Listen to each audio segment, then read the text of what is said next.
gente, ¿qué tal? Vamos con este último bloque ya para cerrar el examen de PAU de junio de 2025 de Canarias en la asignatura de Química con el bloque de oxidación-reducción.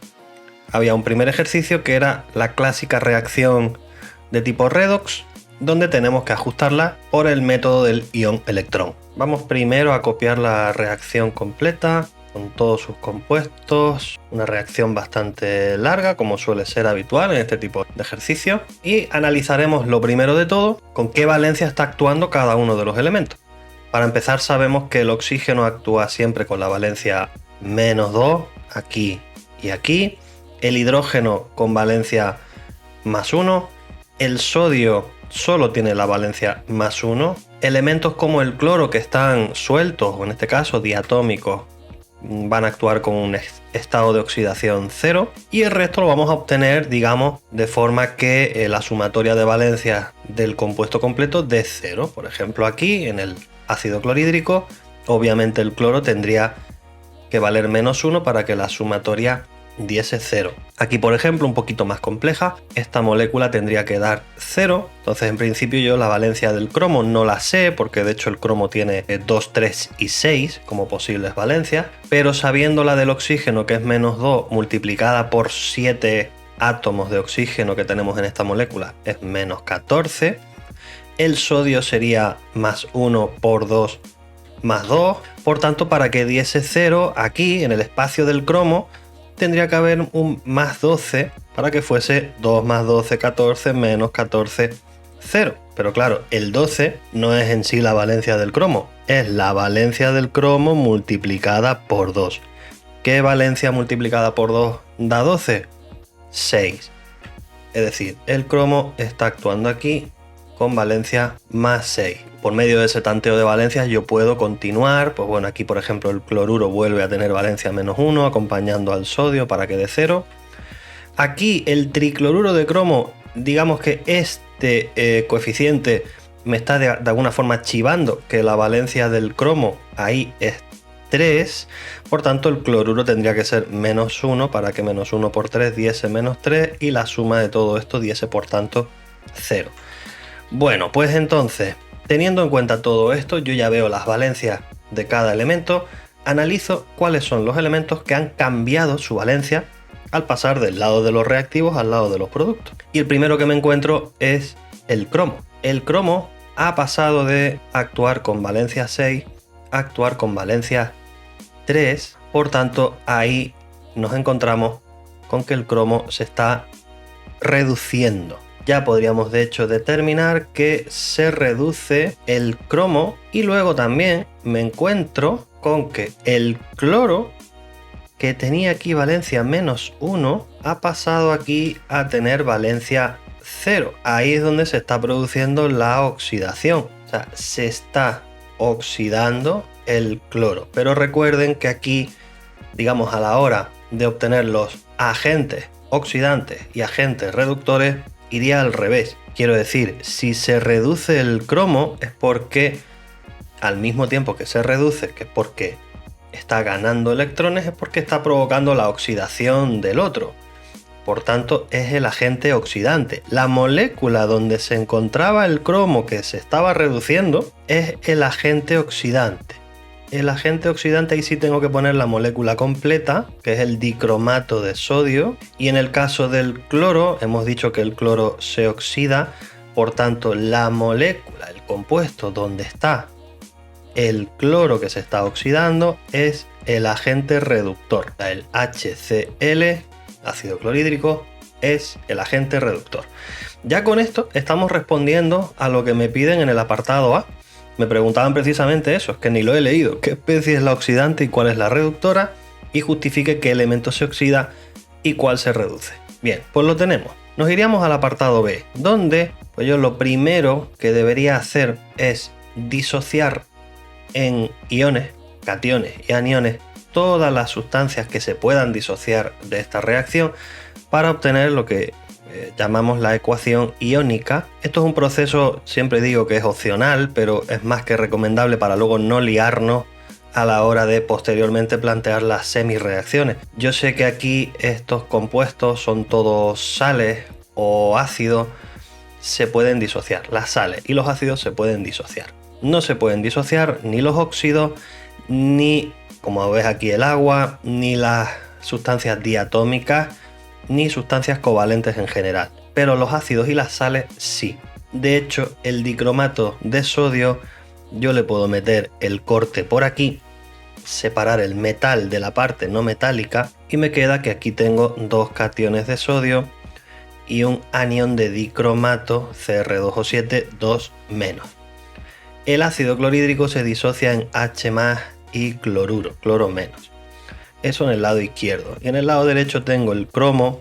Claro, al separar el cromo con su valencia es cromo 3+, y esto va acompañado de 3 aniones de cloruro. El dicloro se queda como está, no se toca, y el cloruro de sodio se disocia en catión de sodio, y anión de cloruro, y el agua, que no la disociamos, se mantiene como está. Bien, de aquí yo ya puedo observar que, como decíamos, se reducía el cromo. Entonces yo, a la hora de plantear las semireacciones, yo me voy a quedar con los iones donde aparece el cromo en sus distintos estados de oxidación diferentes. La reducción la plantearé con esos dos iones y la oxidación la voy a plantear con el anión de cloruro, que era el que se estaba oxidando y se estaba transformando en cloro molecular, dicloro. Entonces yo utilizaré estos aniones y cationes para plantear las semireacciones, que son las que van a venir a continuación.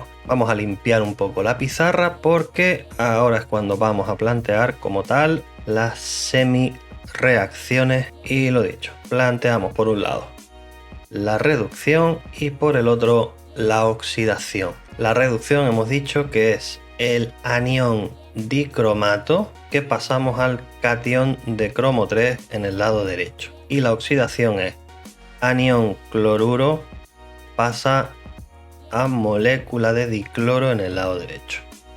Primero ajustamos aquellos elementos que no sean ni hidrógeno ni oxígeno. Esto lo hacemos a mano, es decir, por tanteo. Aquí, por ejemplo, tenemos que poner un 2 delante del cloro para que haya dos cloros a ambos lados. Lo mismo pasa con el cromo.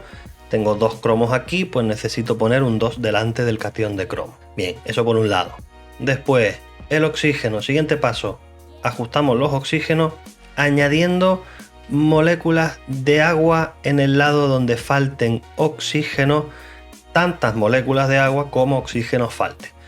Aquí teníamos 7 oxígenos y aquí no teníamos ninguno, pues añado 7 moléculas de agua en ese lado derecho. Y claro, al mismo tiempo, al añadir el agua, no solo añadimos oxígeno, sino estamos añadiendo hidrógeno, concretamente 14 hidrógenos. Por tanto, hay que añadir en el lado contrario 14 protones. Esto, como ven, no sucede en la reacción de oxidación, porque en la reacción de oxidación no hay oxígeno por ningún lado, así que en principio lo que nos falta es ajustar las cargas. Cuidado, porque aquí es donde vienen normalmente los problemas, ¿no? En el lado izquierdo, ahora mismo con los aniones y cationes que tengo, la carga neta que tengo en el lado izquierdo es -2 del anión y 14 protones.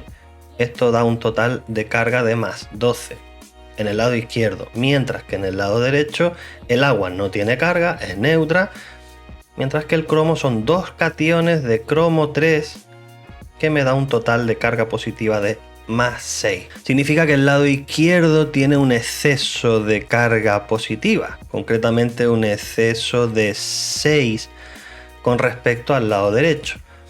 Por lo tanto, eso significa que tengo que añadir 6 electrones en este lado izquierdo para compensar. En esta reacción de oxidación lo que tenemos es un poco más sencillo, porque la única carga que tenemos aquí es en el lado izquierdo es -2, porque tengo dos aniones de carga -1, mientras que en este lado tengo carga 0. La carga mayor, o la carga, digamos, más positiva, es la del lado derecho. Hay una diferencia de carga de 2 con respecto al lado izquierdo. Ahí es donde tendré que añadir, por tanto, 2 electrones en el lado derecho para compensar. Al mismo tiempo, llegados a este punto, necesito también, para poder sacar la reacción iónica completa, que el número de electrones en ambas reacciones sean iguales. Por tanto, multiplicaré la reacción o las reacciones por unos coeficientes. En este caso, si yo multiplico por 3, obtendré 6 electrones a ese lado. Por tanto, ya acabo de formular las dos semireacciones. Yo lo copiaría debajo de las que hemos hecho y haría la sumatoria de ambas, y ahí es donde me doy cuenta que los electrones de un lado se van con los electrones de otro, y sumamos el resto de sustancias y las colocamos todas juntitas, ¿no? Tenemos el anión dicromato, los 6 de cloruro, los 14 protones, los 2 cationes de cromo 3, las 3 moléculas de dicloro y las 7 moléculas de agua. Ya saben que llegado a este punto convendría comprobar que esto está ajustado. Y sí lo está, porque veo que aquí hay 2 cromos y 2 cromos, 6 cloros, 3 por 2, 6 cloros, 14 hidrógeno, 7 por 2, 14, 7 oxígeno, 7 oxígeno. Los elementos están ajustados. Y las cargas también habría que comprobarlas. El lado izquierdo tengo una carga de -2 del anión, 6 cargas negativas de este anión de cloruro y 14 protones, lo que me da un total de carga más 6, y en el lado derecho con la carga del catión de cromo, que es el único que hay, tengo una carga de más 6. Coinciden los elementos y coinciden las cargas. Por tanto, ahora sí, llegados a este punto, hemos obtenido la ecuación iónica ajustada. O sea, ya tendríamos el apartado B completo. Nos faltaría ajustar la reacción molecular, que es el apartado C, y eso lo tenemos que hacer a partir de la iónica. La reacción molecular se refiere a la reacción que teníamos desde el principio. Es decir, el dicromato de sodio, el ácido clorhídrico. La vuelvo a escribir tal cual, ¿de acuerdo? Tenemos el tricloruro de cromo, el dicloro, el cloruro de sodio y el agua. Y entonces, ¿qué hacemos? Pues nos vamos fijando uno por uno en los iones de la ecuación iónica. Y por ejemplo aquí me doy cuenta que, bueno, aquí no hay ajuste, es solo un anión de dicromato, por tanto significará que aquí con una molécula de dicromato de sodio será suficiente. Ese no hay que tocarla. Normalmente mi estrategia pasa por dejar los ácidos para el final, a la hora de comprobar. ¿Por qué? Porque implican protones que pueden aparecer en más de una sustancia, entonces prefiero primero ver qué pasa con el resto de sustancias. Fíjense, yo aquí tengo 2 cationes de cromo 3, necesitaré por tanto poner aquí 2 moléculas de tricloruro de cromo. Tengo 3 moléculas de dicloro que voy a colocar aquí, 7 moléculas de agua que tal cual las voy a colocar ahí también. Me aparece una molécula, lo que yo suelo llamar molécula intrusa, que es la del cloruro de sodio, que no apareció en ningún momento en las semireacciones anteriores. No por nada, sino porque no intervenía en ninguno de los dos procesos. Esa se tiene que ajustar, digamos, a mano, por tanteo. Yo me doy cuenta que aquí hay un sodio, pero aquí hay 2 sodios. Por tanto, esta simplemente le vamos a añadir un 2 delante, tal cual, por tanteo, y listo. Y luego nos vamos aquí. Teníamos 14 protones. En este caso no habría problema en el sentido de que no hay otro ácido que no sea el ácido clorhídrico. Hay algunos ejercicios que a lo mejor tienen otro ácido, rollo el sulfúrico, el nítrico, y esos protones habría que repartirlos entre los dos. No es el caso. Solo hay un ácido. En el lado izquierdo me dice que tiene que haber 14 protones. Voy a poner 14 moléculas de ácido clorhídrico. Y esto, claro, esto puede entrar en contradicción con estos 6 aniones que se supone que hay de cloruro. Pero no es que entre en contradicción, porque claro, ustedes ven que aquí hay 14 cloros. O sea, aquí hay 14 de cloruro en este lado izquierdo, pero realmente cuando a mí me dicen que hay 6 aniones de cloruro, se refiere en sí al balance global de la reacción. O sea, lo que hay en el lado izquierdo y lo que hay en el lado derecho. Resulta que lo que tenemos en el lado derecho aquí, fíjense, en el tricloruro de cromo hay 6 aniones de cloruro, y lo que tengo en el cloruro de sodio son 2 aniones de cloruro. En el lado derecho hay 8 aniones de cloruro. Las sustancias que se repitan a ambos lados de la reacción, su balance total va a ser la resta. Es decir, 14 menos 8 son 6 aniones de cloruro. O sea que me cuadra perfectamente con el ajuste de la iónica si mantenemos las 14 moléculas de ácido clorhídrico. Entonces, pues nada, lo tendríamos todo. Ya sería comprobar si hay algún elemento que esté desajustado. no es el caso, está todo bien. Ya simplemente establecemos que esta es la ecuación molecular ajustada. Terminado el ejercicio de ajuste por método del ion electrón. Nos vamos al siguiente, al 5b. Bueno, y en este caso tenemos un ejercicio que no es quizá o no está planteado en el formato más habitual para este tipo de problemas. Normalmente cuando me dan datos de, como aquí sucede, ¿no?, que me dan datos de potenciales estándar de reducción, suele ser para plantear una pila o alguna reacción redox espontánea para analizar si se produce o no se produce dicha reacción en el sentido que me plantean. Y esto, pues obviamente no es una pila, sino es ese segundo tipo de ejercicio. Me plantean una serie de posibilidades de reacciones entre los diferentes elementos, las diferentes especies, para ver si se pueden producir en el sentido que me plantean o no. El primer apartado me pide justificar cuál de las diferentes especies de este grupo es la más oxidante y cuál es la más reductora. Esto va a depender exclusivamente de los valores estos de aquí de los datos, ¿no? Como son potenciales estándar de reducción, me está preguntando no cuál es la que más se va a oxidar o cuál es la más fácil que se reduzca, sino el concepto al contrario, cuál es la más oxidante y cuál es la más reductora. En este caso yo me estoy dando cuenta que los valores mayores, el valor mayor es el potencial estándar de reducción del flúor, de difluor a fluoruro, que es el más 2,87 voltios, es el mayor potencial de reducción. Por tanto, la sustancia, la especie que más capacidad tiene de reducirse, pero recuerden que el que se reduce es a su vez oxidante. Por tanto, la especie más oxidante es esta, la del flúor, especie más oxidante. Sin embargo, por el otro lado, la especie con menor potencial de reducción es en este caso el cobre, que es más 0,34 voltios. Menor potencial de reducción es, digamos, la sustancia que más fácil se va a oxidar, por tanto, es la especie más reductora. Esto había que responder, ¿de acuerdo? Después me pide en el apartado B que escriba y plantee las siguientes reacciones ajustadas y razones si serán o no serán espontáneas. Me pide que reduzca el dicloro, o sea, que yo plantee una reducción, o sea, la reducción del dicloro sería esta cosita de aquí, lo planteo tal cual está, la reducción del dicloro al cloruro, me dice por medio del ion bromuro.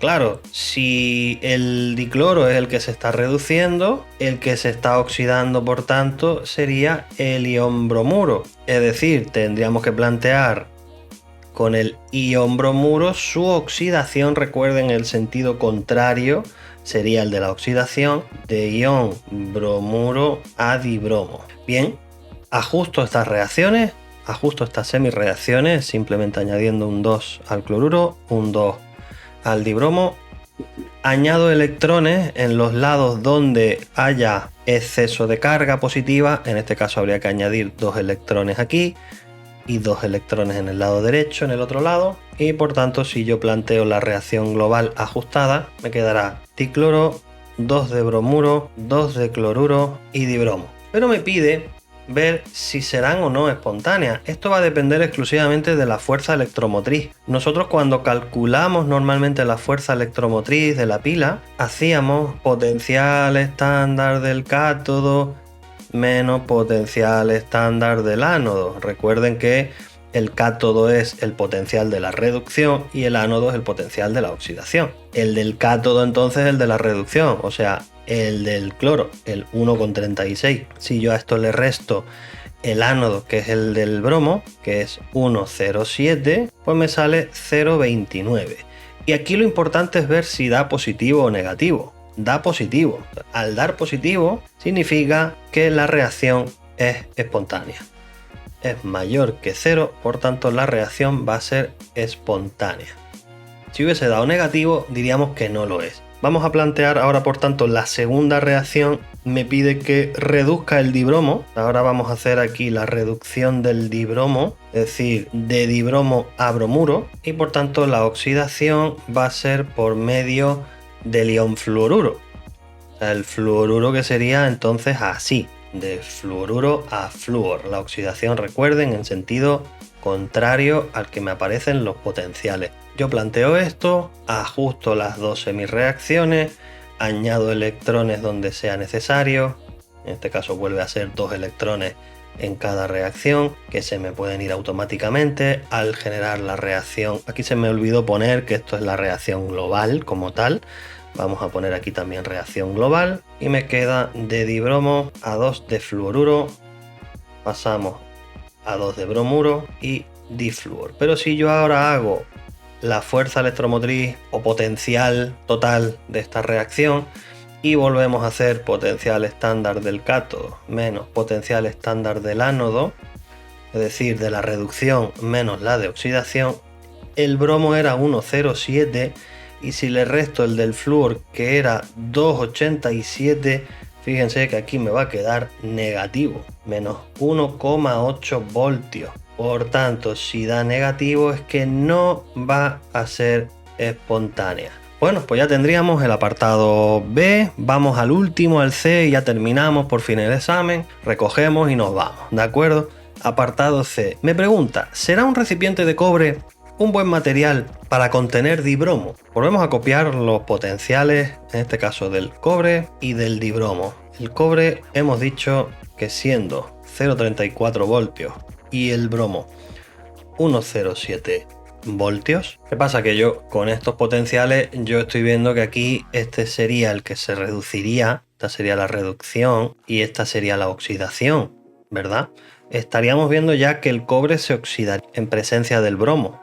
Por tanto, yo ya me adelanto. La respuesta va a ser que no es un buen material el cobre para contener dibromo, porque el cobre se va a oxidar en ese sentido. Pero bueno, planteamos las reacciones, la oxidación del cobre sería así y la reducción del dibromo sería así. Ajustaríamos las dos semirreacciones, añadiríamos 2 electrones aquí, 2 electrones aquí, tendríamos una reacción global de esta forma y en este sentido, como lo hemos planteado ya en el orden, digamos, correcto, quiero decir, la reducción sabíamos que tenía que ser la de mayor potencial, pues entonces yo cuando calcule la fuerza electromotriz o potencial de esta, digamos, reacción redox, del cátodo menos el ánodo, es decir, la reducción menos la oxidación, pues tendríamos 1,07 menos 0,34, daría 0,73 voltios, que es positiva, o sea, sería espontánea. Entonces, la conclusión es que el